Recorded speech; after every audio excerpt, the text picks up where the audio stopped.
بریم پارت دوم برنامه. یکم از سوال بیایم بیرون. 3 تا کلمه میگم. اوکی. یه داستان کوتاه در حد 30 ثانیه تا 1 دقیقه بساز. کلمه رو بگم. اوکی. whisper, shadow و trip. shadow و trip. Okay. Shall I begin? Yes. All right. So I was on a trip last year to like an abandoned city. I think it was very pristine, but I rented this small cottage in the middle of the jungle, and suddenly in the middle of the night I heard someone whispering, and it was very scary for me. What was the last word? Trip. I used all of them. Yes. Okay. Yes. Good. That's it. What time? Like I should speak for 2 minutes? No, 30 seconds. Okay, all right. That's it. Good. خب کلمه مورد علاقه. خیلی سخته. خیلی مورد علاقه ندارم کلا. همه کلمات رو دوست دارم. هر کلمه یه بویی داره. خب یه چیز باحال. چون اینو من میدونم، بچه‌ام بدونن. بد نیست. گفتی که اولین باری که وارد کلاس زبان شدی به عنوان مدرس یه سری چالش داشتی. یادم نمیاد اینو کجا گفته باشم، ولی آره همه دارن معمولا. چالش چی بود؟ این که مرکز توجه باشی و مثلا یهو 10 نفر، مثلا کلاس اول من کلاس گروهی بود، اصلا یادم نمیره که مرکز توجه بودم و کانون توجه بودن، خیلی ترسناک بود. منم خیلی آدم درونگرایی بودم، حالا به واسطه شغلم الان بهتر شدم، ولی خب این که مثلا یهو 10 نفر دارن نگات میکنن خیلی ترسناک بود برای من و این مدیریت کردن این نگاه‌ها و کلاس خیلی سخت بود یادم. واقعا قبول دارم.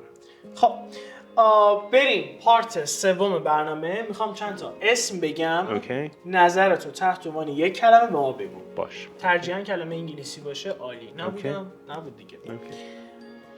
براد پیت. handsome. مارگو رابی. overrated. لئوناردو دیکاپریو. talented. کیم کارداشیان. میشه قابل پخش بگی؟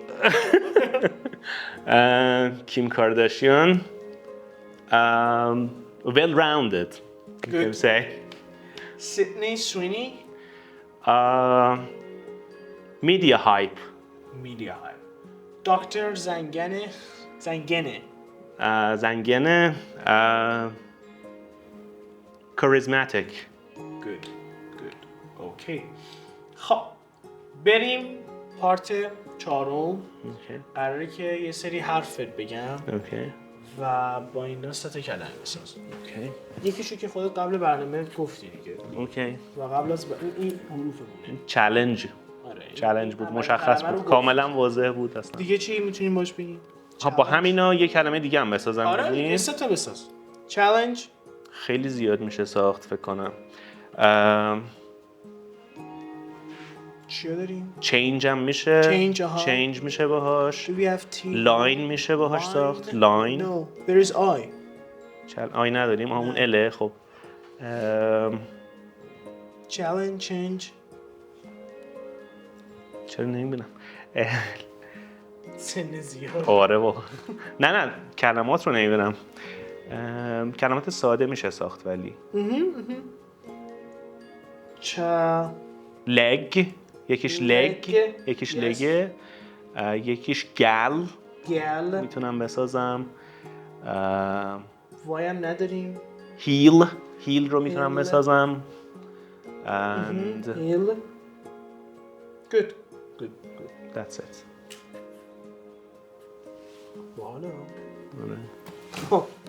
خیلی عالی. و قسمت آخرمون. حرفی، حدیثی، سوالی. حالا شده فوش بدی تو دل خودت بهم؟ زیاد. تو دلم؟ چرا با تو دلم فوش بدم؟ تو روت هم میگم من. ما واقعا فوش میدم. پشت سر طرف نمیزنم واقعا. آره اصلا مهم نیستی پشت سرم. تایم زیادی پشت سرم ازم.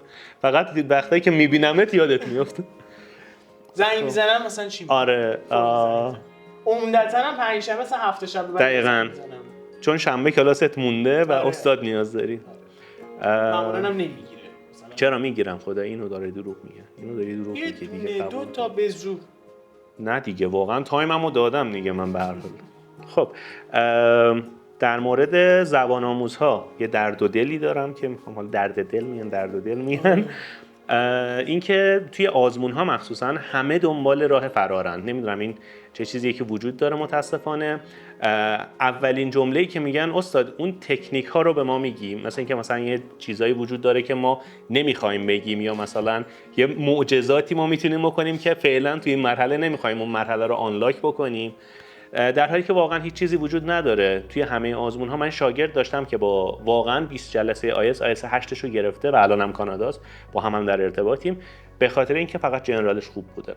و واقعا من هیچ وقت من کارنامه هیچ وقت نگرفتم. کسایی که گرفتن خودشون کارنامه گرفتن به لطف زبان انگلیسی جنرالشون، نه به خاطر حالا یه بخشش اون تکنیک ها و اون ساختارها بوده که ما گفتیم. آیلتس و تافل بیس زیادی روی دانش زبان. آره دقیقاً همشون جنرال نقش پررنگ‌تری مطمئناً داره. خصوصا تافل دقیقاً یه بخشش تمپلیت، یه بخشش حالا چیزی که میتونه کمکت کنه سیاست، ولی دایره واژگان و لسنینگ مخصوصا جزو چیزایی که تو تافل خیلی به چشم دقیقاً خیلی و نیاز قبول دارم. دیگه چی؟ همین. خوشحال شدم. همکاری بوده که بدت بیاد؟ همکاری که بدم میاد ازش؟ نه واقعا. چرا الان که فکر میکنم آره بوده و راستش خودم موقع سوپروایزر بودم خودم اخراجش کردم. این یه کار بدی بود که آره واقعا نفرت داشتی دیگه. آره دیگه متاسفانه تقصیر خودش بوده البته واقعا. همکار اداری بوده؟ نه از معلما بوده. معلم بوده. آره. تا حالا شده معلمی خیلی بذارت توی منگنه؟ نه اصلا معلم نمیتونه این کارو بکنه. چطور معلم چرا باید بتونه منو بذاره به عنوان سوپروایزر دیگه؟ نه واقعا؟ نه واقعا نه. اوکی خیلی عالی. مرسی ازتون. حرف پایانی؟ نه مرسی، خیلی ممنون. مرسی از اینکه حضور پیدا کردی و مرسی از اینکه ما رو تماشا کردی. مرسی. Goodbye.